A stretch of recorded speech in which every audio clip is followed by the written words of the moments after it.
Et quand nous parlons de l'église, nous parlons du corps de Christ. Nous parlons du corps de Christ en général. Si nous sommes d'accord que l'église a été pourvue sur la terre pour manifester, répandre le règne de Dieu,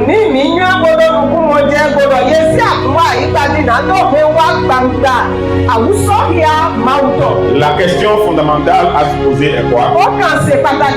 Est-ce que cette église, ce corps de Christ, est en train de vraiment manifester le règne de Dieu sur la terre?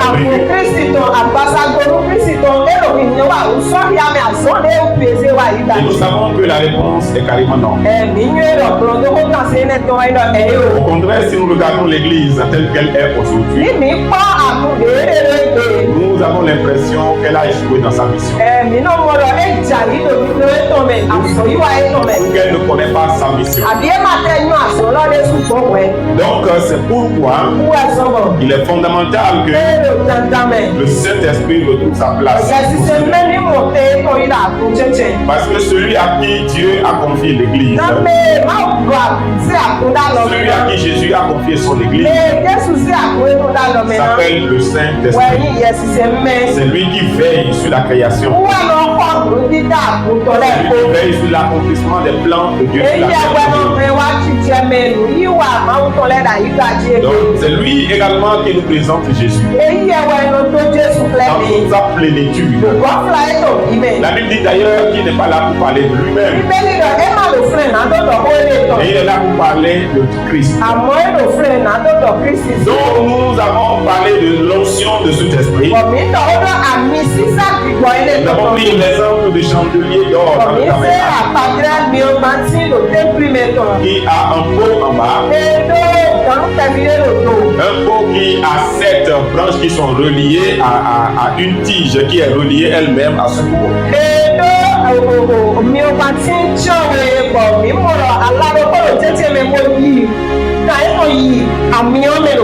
Nous avons dit que ce pot représente Christ.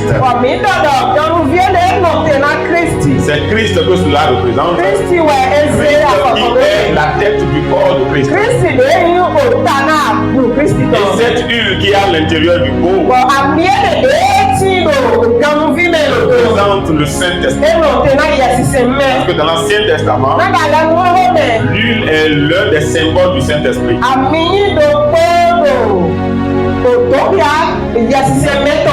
Quand nous voyons l'huile dans l'Ancien Testament, il peut s'agir du Saint-Esprit également. Amen. Nous avons dit que ce qui contient cette huile, c'est Jésus. C'est Jésus qui contient cette huile. Il y a une tige principale qui est connectée à ce pot. C'est lui qui nous fait remonter et qui la partage. Amen. Et nous avons dit donc que l'onction est reliée à Christ. C'est Christ qui porte la plénitude du Saint-Esprit. Il a les 7 dimensions du Saint-Esprit dans sa plénitude.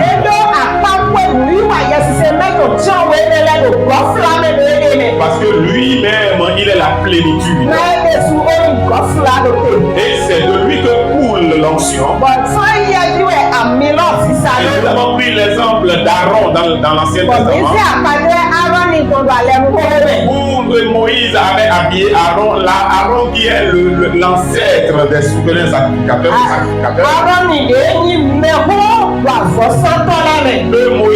Dieu a ordonné à Moïse d'habiller. Il a habillé Aaron et ses fils. Mais l'huile a été versée sur la tête d'Aaron. Et Psaume 133 nous dit ceci. L'huile de la tête d'Aaron descend dans les barbes et se répand sur le corps de sa robe. Et le souverain sacrificateur aujourd'hui C'est Christ Jésus. C'est lui qui a reçu l'onction de la plénitude. Il est la tête du corps de Christ. Donc lui coule de lui. Il descend sur le reste du corps. Et nous sommes allés également dans l'Apocalypse. Nous avons vu que la Bible nous parle de l'Esprit de Christ qui marchait au milieu des sept chandeliers. Il marchait au milieu des chandeliers. Il représente l'église. Les sept églises de l'Apocalypse. Prenez même les sept églises de l'Apocalypse. Et vous décrivez leurs caractéristiques. Vous allez encore retrouver également les sept formes d'église aujourd'hui. Donc quand vous prenez les sept églises, vous étudiez leurs caractéristiques. Vous allez voir également que les églises d'aujourd'hui présentent un aspect de ces sept églises. Donc l'Esprit de Dieu est en train d'être, nous avons également vu dans l'Ancien Testament que les sept esprits de Dieu représentent les sept lampes. Représentent également quoi? Les sept yeux de l'Éternel. Représentent également quoi? Les sept cordes. Nous avons vu tout cela le dimanche dernier. On parlait de la nécessité d'être rempli du Saint-Esprit. Nous avons dit que Jésus a la plénitude des sept dimensions de l'Esprit. Mais l'église n'a pas, l'église également a la dimension des sept esprits de Dieu. En tant que corps. Mais les membres de l'église, du corps de Christ, n'ont pas la plénitude des sept esprits. Mais chaque membre doit avoir la plénitude de l'Esprit de Dieu. Il peut y avoir deux, il peut y avoir trois, mais jamais les sept. Et nous avons dit que nous devons veiller à ne pas éteindre le Saint-Esprit. Parce que lorsque le Saint-Esprit est éteint, c'est un peu comme le chandelier dans le lieu saint est éteint. Alors qu'il est dit que ce chandelier ne doit jamais s'éteindre. Lorsque cet esprit en quelqu'un est éteint, la personne entre dans les ténèbres. La personne ne bénéficie d'aucun ministère du Saint-Esprit. Voilà pourquoi Dieu nous dit de ne pas éteindre l'Esprit de Dieu. En qui fait éteindre l'Esprit de Dieu, il faut également attrister le Saint-Esprit. Attrister le Saint-Esprit, c'est quoi? C'est qu'il est là. Mais nous avons perdu l'éclat de notre lumière. Fondation est limitée dans notre vie. Voilà pourquoi les Lévites devaient régulièrement, pratiquement tous les jours, aller et soigner le chandelier. L'éclat soit toujours la même. Que la lumière ne diminue pas. Changer les mèches s'il le faut. Pour que les lampes ne perdent pas leur éclat. Vous voyez, aujourd'hui, avant d'utiliser des lampions ou bien les lampes dans le passé, souvent quand on veut, le soir, comme ça, on veut allumer les lampions, les lampes, on essaie d'arranger la mèche, le bout de la mèche.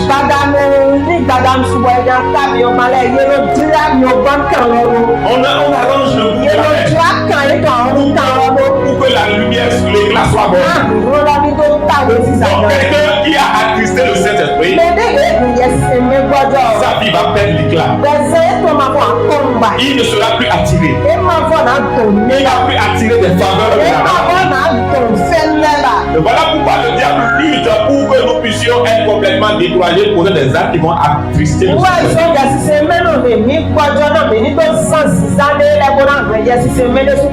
Aujourd'hui, ce n'est pas Dieu faisant quelque chose, mais c'est plutôt l'homme activant un héritage qui est déjà pour lui. La vie, tout est accompli, mais le problème est que tout n'est pas encore manifesté.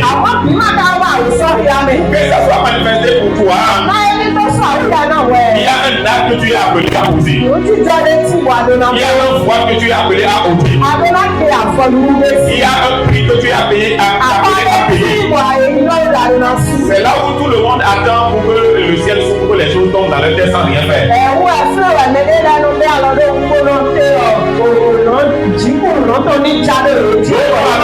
Jusqu'à pourrir dans leurs conditions. Pourtant, ils sont des chrétiens. Et donc, nous devons continuer par quoi? Quand ils ne sont pas prêts à payer le prix,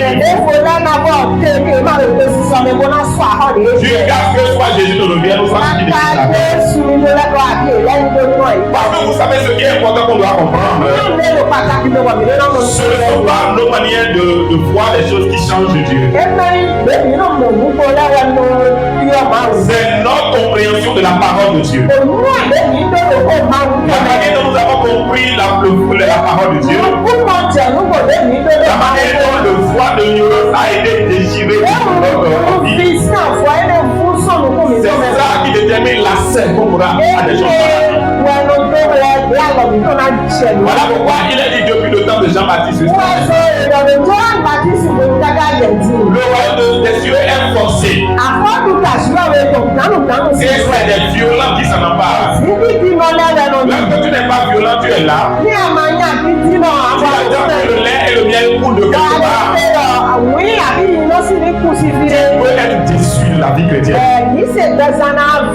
Dieu a dit aux enfants d'Israël, le territoire que je vous ai promis, il y a le lait et le miel qui coulent sur ce territoire. Mais quand ils sont arrivés à la frontière, Dieu a pris le soin de leur dire, il y a des peuples qui sont bien là-bas. Vous le savez déjà. Mais ceux que vous pensez qui sont les grands ennemis qui sont terrorisés là, ce n'est pas eux. Là où vous regardez là, vous regardez au mauvais endroit. Vous regardez dans la mauvaise chose. Il y a certains peuples que vous n'avez pas vu. Vous devez les combattre. Vous devez les exterminer. Parce qu'ils sont plus forts que vous. Ils sont plus nombreux que vous. Mais moi, je les ai à vos côtés pour que vous puissiez les vaincre. Donc, c'est que les enfants d'Israël vont rester là, les bras croisés. Vous dites que Dieu a dit qu'il va chasser les peuples d'Égypte. Ils vont quitter la domination de Pharaon et entrer encore sous une autre domination qui va être et malheureusement, beaucoup d'enfants de Dieu sont comme ça aujourd'hui. Alors aujourd'hui, nous allons aborder le premier sous-thème. Jusqu'à dimanche dernier, on était dans les généralités. Vous êtes sûr que les sept esprits de Dieu existent, c'est biblique. Et nous avons expliqué de long en large des versets à l'appui. Ces sept esprits de Dieu existent. Nous sommes allés jusqu'à dans Zacharie pour voir. Là où il est parlé d'une pierre principale. Et sur cette pierre, il y a pas pierre gravée. Dieu de l'éternel. Avec l'éternel pour toute la terre. Mieux nous parle encore de cette pierre comme une pierre, la pierre principale. Qui est la pierre qui a été rejetée par les bâtisseurs. Qui est devenue la principale de Nantes. Et non seulement cette pierre-là, il a parlé aussi de nous comme des pierres vivantes. Et nous, en tant que pierres vivantes, avec cette pierre principale, nous sommes appelés à former un édifice spirituel. Mais sur la pierre principale, elle a les 7 cieux. Parce que la pierre vivante. Mais la pierre principale. C'est pourquoi nous avons dit que si les 7 yeux sont gravés sur cette pierre principale, alors que les 7 yeux représentent encore les 7 esprits de Dieu. C'est la pierre principale qui porte les 7 esprits de Dieu. Ce qui veut dire encore quoi? Les fonctions qui manifestent les 7 esprits de Dieu sont déposées sur la pierre principale.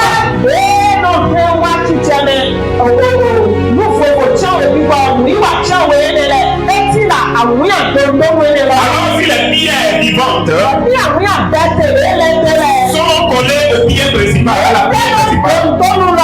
Ça veut dire que c'est la tête, les yeux qui sont sur la tête qui conduisent tout le corps. Les 7 esprits qui sont sur la tête, qui se manifestent au travers du corps. Amen. Nous avons été d'accord sur ça. Donc ce n'est pas des thèmes qui doivent nous faire peur quand nous relisons la Bible. Parce que quand nous avons décrit les choses que Jean a vu devant le trône, dans le trône et autour du trône,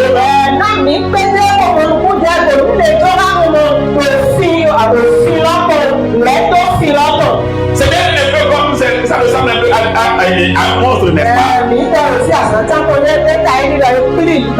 Donc c'est des choses mystérieuses. Alors aujourd'hui nous allons parler du premier esprit. Je crois que notre tête de base a été Ésaïe 11, le verset 2.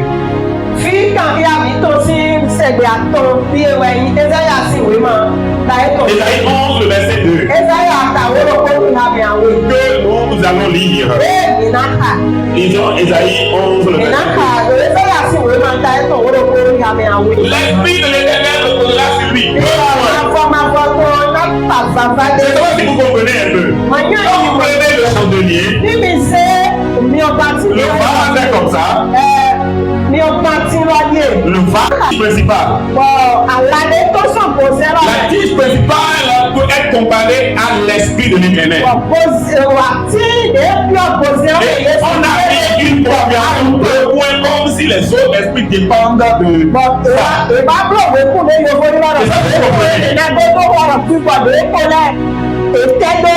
La Bible s'explique par elle-même. Donc 2 points. Et on a cité maintenant les 6 autres. Maintenant, c'est quoi l'esprit de l'Éternel alors? Donc ça veut dire que l'esprit de d'abord, l'esprit de base que tout le monde en tant que membre doit avoir. C'est l'esprit de l'Éternel. L'esprit de l'Éternel doit être fonctionnel dans la vie de chaque enfant de Dieu. Parce que c'est elle qui puise l'onction. L'onction dont tu as besoin. Toi, tu as besoin de l'esprit de sagesse. L'esprit de connaissance. L'esprit de discernement. C'est l'esprit de l'Éternel qui pompe là-bas. On peut dire que l'esprit de l'Éternel, c'est l'esprit qui connecte le corps à Christ. L'esprit qui connecte le corps à Christ. Le corps de l'Église. Le corps de Christ. C'est important de comprendre cela. Ok, quand on parle de l'esprit de l'Éternel, parlons-nous donc. Lisons Ésaïe 61, verset 2.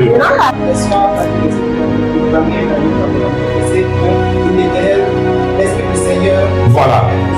L'esprit du Seigneur l'Éternel est sur moi. Donc quand vous voyez l'esprit de l'Éternel, l'esprit du Seigneur, c'est le même esprit. Donc Ésaïe est en train de décrire quelque chose.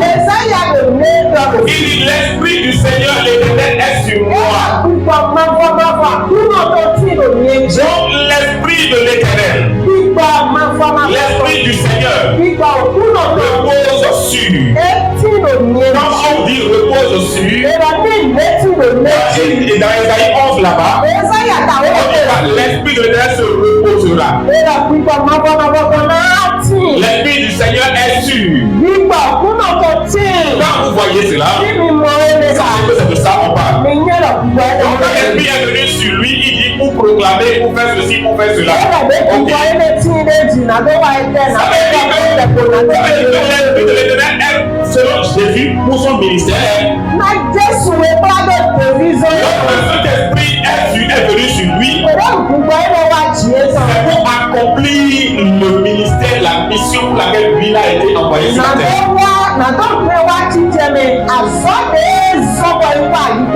Donc il a commencé par citer quoi? Oui. Voilà. Vous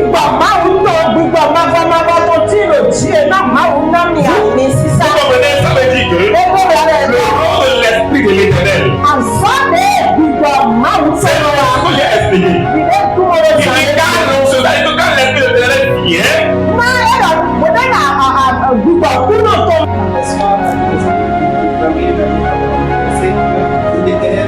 l'Esprit du Seigneur. Voilà. L'Esprit du Seigneur, l'Éternel est sur moi.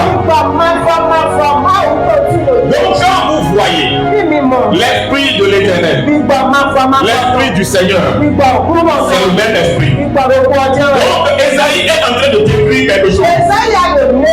Il dit l'Esprit du Seigneur, l'Éternel est sur moi. Donc l'Esprit de l'Éternel, l'Esprit du Seigneur repose sur. Quand on dit repose sur, et dans Esaïe 11 là-bas, on dit pas l'Esprit de l'Éternel se reposera. L'Esprit du Seigneur est sûr.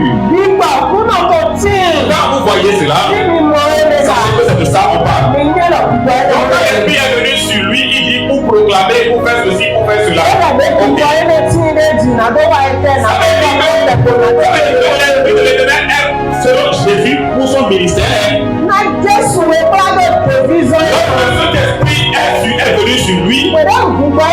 C'est pour accomplir le ministère, la mission pour laquelle lui a été envoyé sur la terre.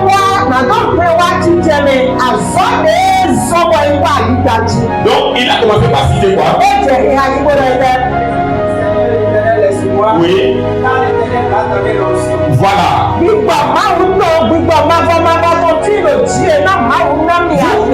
comprenez, ça veut dire que le rôle de l'Esprit de l'Éternel,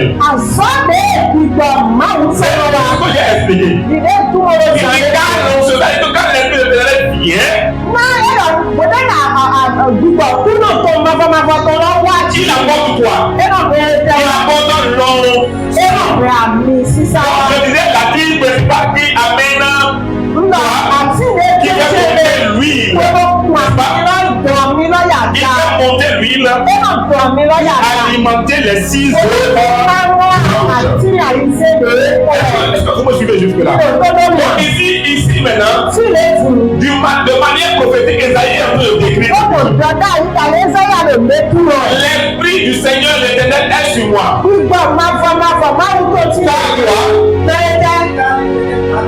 Car l'Éternel m'a donné l'onction. Il m'a oint. Car l'Éternel m'a oint. Donc l'Esprit de l'Éternel, c'est lui qui apporte l'onction qui va avec ta mission. C'est l'Esprit de l'Éternel ou l'Esprit du Seigneur. Dans l'Ancien Testament, on dit l'Esprit de l'Éternel. Dans la Nouvelle Alliance, on dit l'Esprit du Seigneur. Donc on dit l'Esprit de l'Éternel est sur moi car il m'a oint.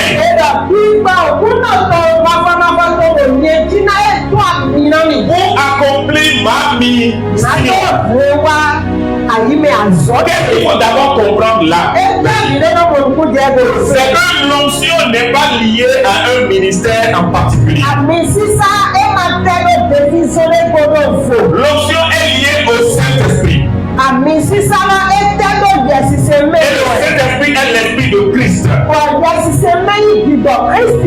Donc nous allons voir tout cela pas à part. Maintenant, lisons Luc 4, verset 16. Celui dont Esaïe parle maintenant, c'est lui qui est venu ici maintenant. Celui dont Esaïe avait parlé là. C'est lui qui est venu. Donc on va entendre ce que lui parle. Vas-y. Ok.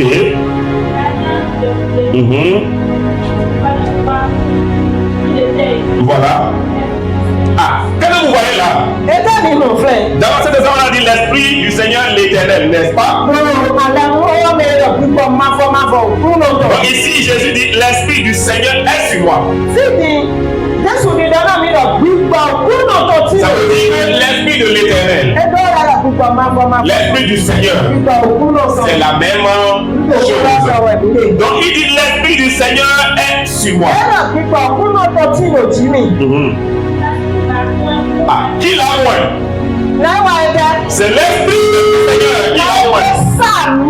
Voilà pourquoi je dis que c'est l'Esprit de l'Éternel qui apporte l'onction qui te permettra d'accomplir la mission pour laquelle tu as été envoyé sur la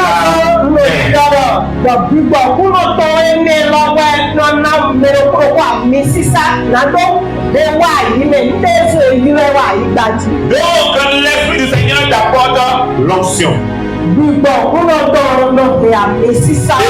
vient sur toi, il te oint. L'Esprit du Seigneur, lorsque Samuel versa l'huile sur Saül, la Bible dit quoi? L'Esprit du Seigneur se saisit de l'huile. Lorsque Samuel a versé l'huile sur David,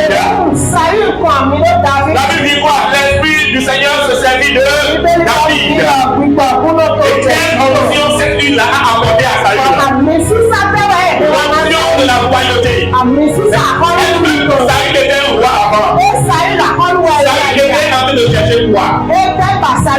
Les brebis perdues de son papa. C'est ça qu'il a perdu, chercher. Et n'ayant pas trouvé cela, il y a un prophète quelque part. Allons le Quand ils sont allés vers Samuel, le peuple était déjà en train de prier, de réclamer un roi. Et Dieu a dit à Samuel, le voyant, toi, je peux venir vers toi. Avec un problème. Mais en réalité, la vraie raison pour laquelle il vient, ce n'est pas la perte des brebis de son père. C'est ce problème qu'il a amené. Cette perte-là, c'est pas Dieu qui a causé cette perte-là. Je prie que la perte qui va te causer dans ta vie pour te permettre d'entrer en contact avec ta mission soit payée au nom de Jésus.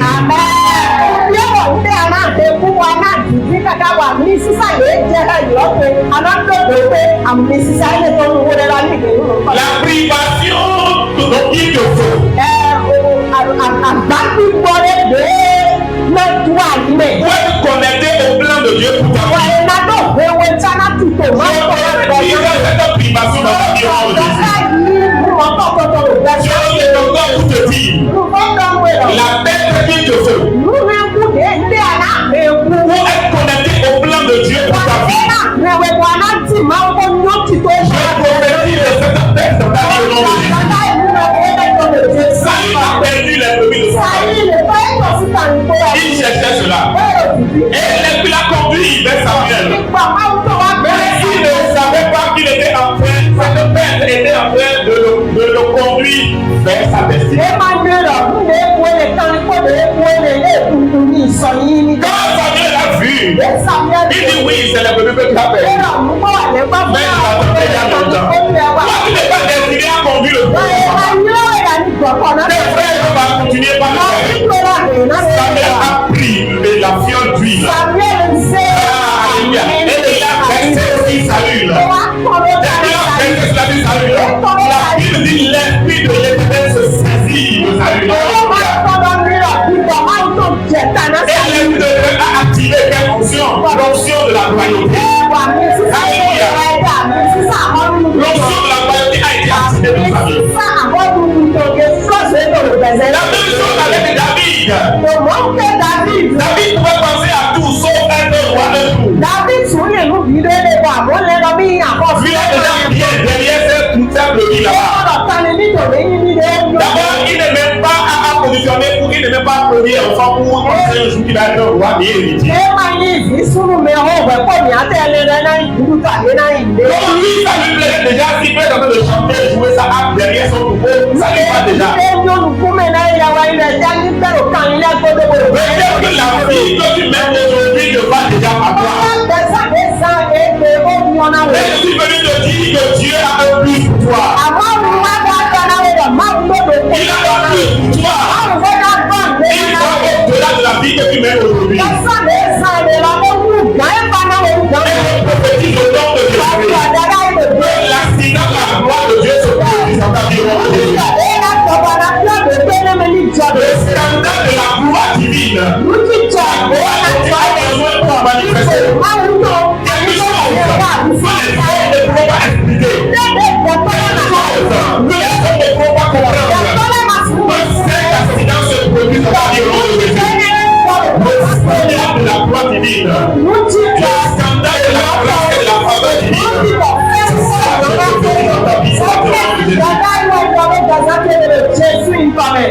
Samuel est venu chez David et c'est le papa de David. Il lui présentait tous ses enfants. Samuel dit non, ce n'est pas cela. Samuel commet l'erreur auprès de quelqu'un d'autre. Il voulait commettre l'erreur. Il dit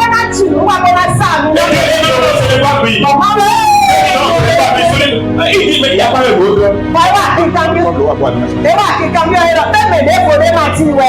il dit non, c'est l'autre là, c'est le petit. Il dit il n'est même pas compté parmi les gens qui sont prédestinés à avoir une faveur. La Bible dit que Dieu dit du fumier négligent.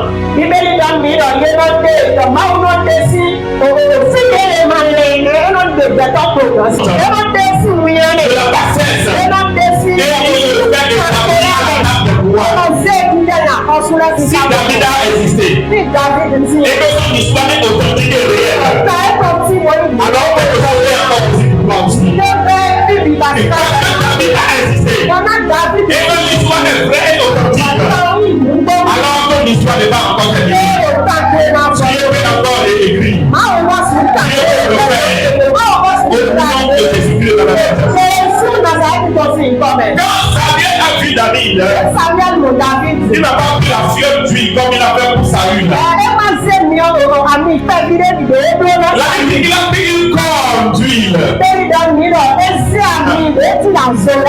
corne d'huile. Et il versa la tête de David. La Bible dit quoi? Et l'esprit de l'Éternel se saisit de David. Et qu'est-ce qui s'est produit? Quand l'esprit de l'Éternel s'est saisi de David, l'onction de la royauté s'est activée. Donc lisons dans Luc 4, verset 7. Lisons la suite, on était en train de lire. Tout de suite, en fait, Jésus est en train d'annoncer son ministère. Son ministère, la mission pour laquelle il est venu sur la terre.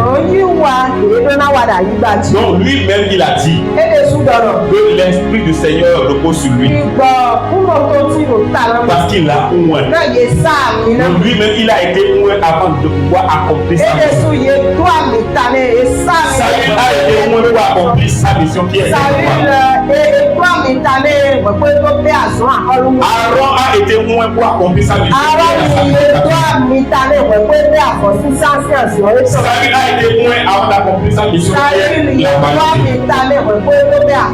a été oint pour accomplir sa mission. David a été oint pour accomplir la sacrificature. Saül a été oint pour accomplir la sacrificature. Aaron a été moins pour accomplir la mission de la royauté. Mais le premier c'est quoi? Tous sont aimés. Et chacun a accompli la mission pour laquelle il a été envoyé. L'Esprit du Seigneur parle de la seigneurie de Christ. L'Esprit du Seigneur parle de la domination. L'Esprit de domination. Et vous savez que la domination fait partie des 5 bénédictions que Dieu avait données à l'humanité quand il a créé.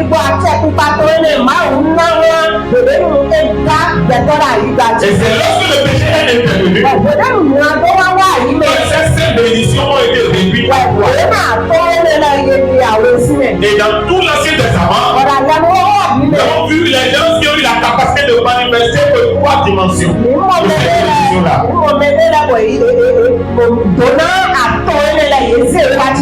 Les trois, c'est-à-dire soyez féconds, multipliez.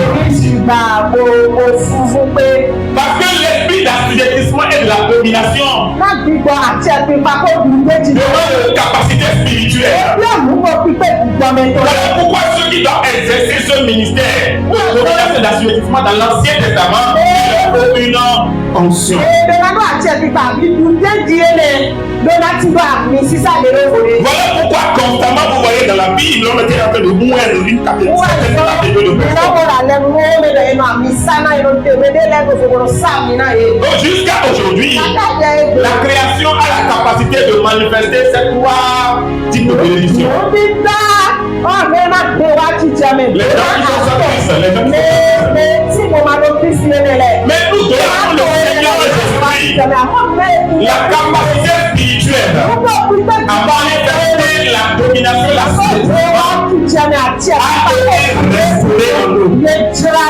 donc c'est ce qu'esprit qu'on dit, il tombe sur. C'est lui qui pointe. C'est lui qui vient sur. L'esprit de l'Éternel ou du Seigneur. Ou encore l'esprit de domination. C'est lui qui pointe de sa puissance de service. Et chaque fois que vous retrouvez cet esprit dans la Bible, de cet esprit dans la Bible, on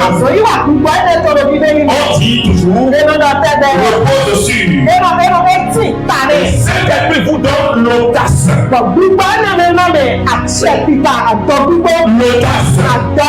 le sens de la domination. Voilà pourquoi il est dans Timothée. Vous n'avez pas reçu un esprit de peur ou de timidité, mais dans la peur. La timidité est un esprit. La peur est un esprit. Voilà pourquoi il est à même manifester cet esprit, n'est-ce pas? L'esprit de peur. Il a manifesté cela, n'est-ce pas? Pourquoi? Parce que l'esprit de l'Éternel n'est pas encore venu sur. Alléluia. Mais lorsque l'esprit de l'Éternel est venu sur lui, il y a l'audace qui est venu. L'audace qui est venu. Il n'a plus peur de rien ni de qui que ce soit. Il est à l'aise devant les rois. Et il le fait avec autorité. Regardez, lisez la Bible dit quoi? Jésus parlait avec autorité, n'est-ce pas? Les disciples, après que le Saint-Esprit est descendu sur eux, il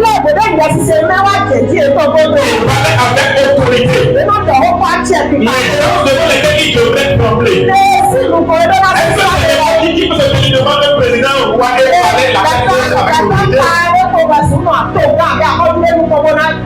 Est-ce que tu as l'esprit de timidité en toi? La timidité est un esprit en Dieu. La timidité est la preuve que l'esprit de l'Éternel n'est pas encore en action. L'esprit de l'Éternel ne repose pas encore sur toi. La vie a l'esprit de l'Éternel. Tu as l'impression d'être maître de situation. Des situations qui n'ont pas peur. Ne l'État de rien, ni de la mort, ni de la vie, ni de la faim, ni du mal. cœur. Il n'y a rien qui peut faire. Il peut faire peur. Parce que la dernière chose qui pourrait me faire peur, c'est que ton annonce qu'on veut te tuer. Mais voilà que la mort même ne me fait plus peur. C'est ça qui a permis aux apôtres de avancer l'évangile. Sans reculer devant rien. Sans négocier quoi que ce soit avec qui que ce soit. On les a enchaînés. Ça n'a pas fermé la bouche. Il a dit à un roi, toi-même il faut juger. C'est convenable d'obéir à vous les hommes. Plutôt que d'obéir à Dieu. Quelqu'un qui a dit quelques années avant, là je ne le connais pas. Je n'ai jamais marché avec lui. Pourquoi? Parce qu'il a vu la puissance des coups pour les dire au sommet. La puissance des coups pour les dire au sommet. Il connaissait ce que faisait la croix. Parce que Jésus n'était pas le premier à mourir sur la croix. Donc il avait peur. Il disait,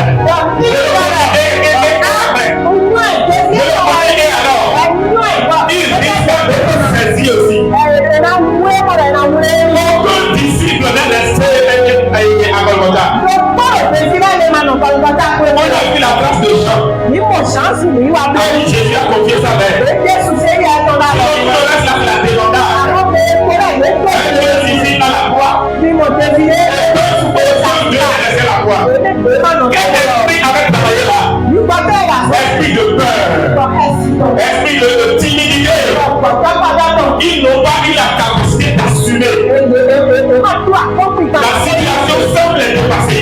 Ils ont fait l'esprit de peur et de timidité. Ils ont fait que l'esprit de l'éternel se manifeste sur ma vie. Et ma vie. Je vais briser l'esprit de peur. Je vais briser l'esprit de peur. Je me rappelle au début de mon ministère. Quand je vais prêcher comme ça, il y a 5 personnes devant moi. Mon cœur bat comme si je vais tomber de poursuite. Mon cœur bat même plus que mon rythme cardiaque. Les gens avec lesquels je parle tous les jours. Mais dès qu'on est arrivé quelque part, tu vas leur prêcher. Je suis fini. Et un jour, mon manager a été arrêté. Donc tu ne seras plus parler de 20 personnes. On va t'envoyer quelque part. Il y a plus de 300 personnes là-bas qui t'attendent. Et on a précisé, ce n'est pas les pêcheurs de poissons ni les vendeurs de tomates. C'est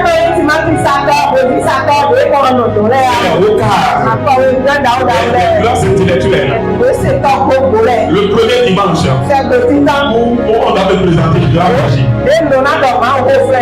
À 10 minutes de la prédication. C'est comme si j'allais tomber du haut. Quand je suis assis en haut là-bas, je regardais et les gens là c'est comme si j'allais disparaître. Et je sens quelque chose me dire. Mais ferme les yeux, pas là. Et en 2 minutes, j'ai fermé les yeux, j'ai parlé en langue. J'ai fini comme ça. C'est comme s'il y a quelque chose qui m'a revêtu. Et j'ai fait comme ça. C'est fini. Quand ils sont montés sur la chaise, la fille m'a dit, fils, celui qui est devant là, il faut le regarder en face. Et j'ai fixé. Il balance les regards comme ça. J'ai commencé à regarder les yeux de tout le monde. Et il l'appelle à distance. Et le jour là, quand il a fini de prêcher, à la fin, tout le monde voulait venir me saluer. Tout le monde voulait venir me saluer. Ok, j'ai compris alors. Quand l'esprit de l'éternel est en nation sur toi, tu n'es pas intimidé. Nous avons besoin de cet esprit. Parce qu'il y a des endroits de foi où il va vouloir me lever. Où l'esprit d'intimidation est présent. Les gens vont être prédisposés pour t'intimider. Simplement leur présence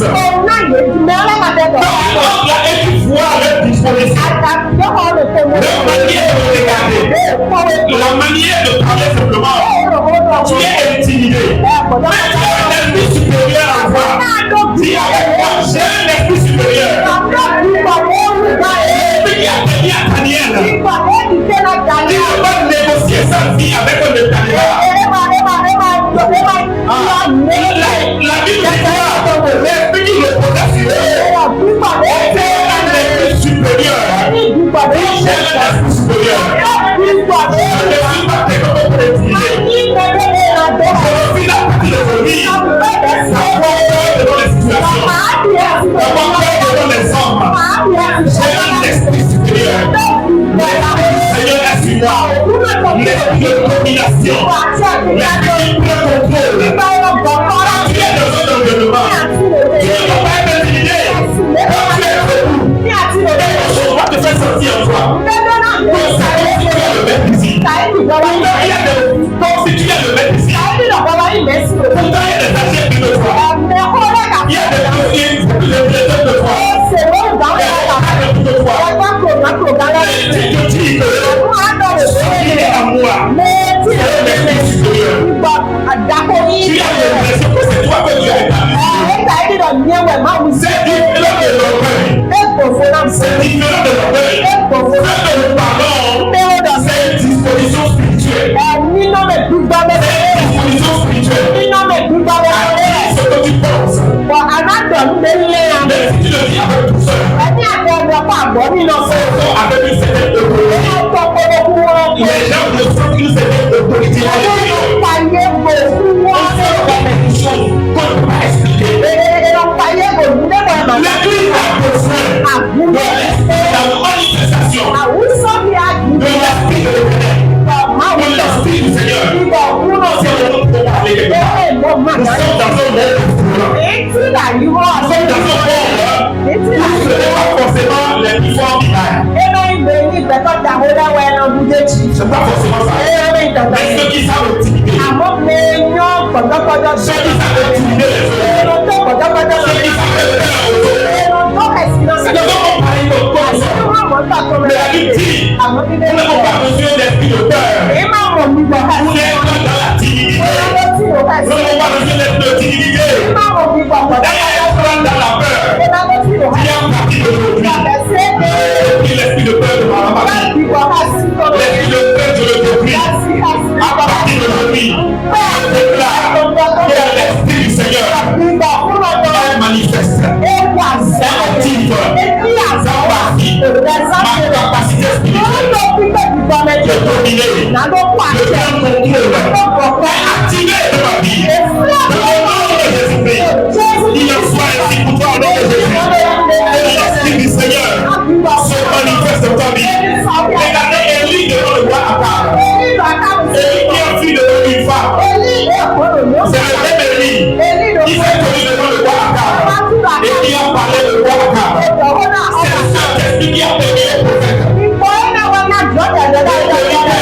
roi de leur temps. De leur dire avec personne regardez à leur position. Sans leur manquer de respect. Ou bien sans respect ou orgueilleux. D'accord, l'esprit de l'Éternel. L'esprit de l'Éternel toute capacité. Allez là où Dieu t'envoie. A dit ce qu'il t'a dit de dire. Sans regarder les yeux. C'est ça la force de l'esprit de l'Éternel. L'audace, il y avait moi l'audace. C'est le même esprit que Moïse a utilisé en allant devant Pharaon. Ce n'est pas n'importe qui qui va tenir tête à Pharaon et dormir jusqu'au lendemain. Pour les rois, tuer les riens. Pour les rois là, tuer l'être humain, c'est comme tuer ce que tuer un coq représente pour un simple quelqu'un. Donc celui qui est en train de prendre le risque, il est en train de prendre le risque pour aller devant un roi. Pour lui dire quelque chose qu'il sait à l'avance. Ça va pas plaire à ce roi. Celui-là doit compter sur quelque chose. La Bible dit que quand un aveugle te dit, je vais te lancer une pierre, c'est que son pied est déjà sur la pierre. Sinon, il va voir la pierre là comment. Un aveugle va te dire, je vais te lancer une pierre. Tu vas trouver la pierre là. La seule possibilité pour qu'il te dise ça pour que ça soit vrai. Son pied là est déjà sur la pierre là. Ceux qui ont l'esprit ils ont défié les rois. L'esprit de l'éternel, c'est l'esprit de domination. C'est la caractéristique des fils de Judas. La caractéristique des fils du lion. Vous savez que le lion n'est pas l'animal le plus fort de la forêt. Non, il n'est pas le plus fort. Mais il est l'animal qui sème plus la terreur. Il est l'animal le plus audacieux. Voilà pourquoi on a comparé. Et il peut même terrasser les animaux les plus forts que lui. Il les terrasse. Voilà pourquoi le lion, il a un caractère total. Il ne recule devant rien. Aucun animal ne va rugir dans la forêt et le lion mais quand le lion rugit, tous les animaux doivent revoir leur position. Même les forts, ils doivent revoir leur position. S'il était face comme ça, il va changer. Pourquoi? Il y a une autorité. Ils sont du rugissement de Dieu. Et c'est cette autorité que Dieu nous a donnée. La capacité de revenir de avoir peur de rien. De qui? De Dieu. Parce que tu ne peux pas être roi devant celui qui t'a mis roi. Tu ne peux pas te faire roi devant celui qui a mis la bonne royale sur ta tête. Donc c'est lui qui nous a établis. Baissons les têtes. Il est temps que l'esprit de timidité quitte l'église. Trop de personnes sont timides. Trop de personnes ont peur de lui. Peur d'avancer. S'autorise devant les situations. Dis Seigneur, détruis l'esprit de timidité. Révèle-moi l'esprit de l'éternel. Prie au nom de Jésus. Prie au nom de Jésus.